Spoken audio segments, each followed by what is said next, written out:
ایک چھوٹا سا پرندہ چکو ایک گھنے درخت پر رہتا تھا۔ وہ روز اپنی گھونسلی سے نیچے جھانکتا اور دور پہاڑوں کو تکتا رہتا۔ ایک دن اس نے سوچا، میں بھی ان پہاڑوں تک جاؤں گا اور دنیا کو دیکھوں گا۔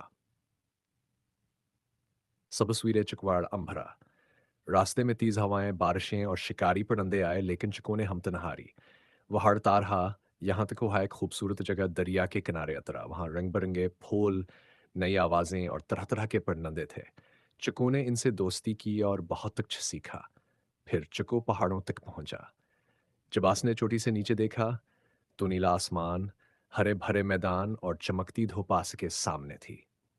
وہ حیران رہ گیا کہ ہے دنیا کتنی بڑی اور خوبصورت ہے۔ چکو جب اپنے گھونسلے واپس آیا تب اب وہ پہلے جیسا نہ تھا۔ اس کے دل و دماغ میں نئے خیالات، نئے خواب تھے۔ ابا سے معلوم ہو چکا تھا کہ دنیا کو دیکھنا، سیکھنا اور خواب پورے کرنا کتنا ضروری ہے۔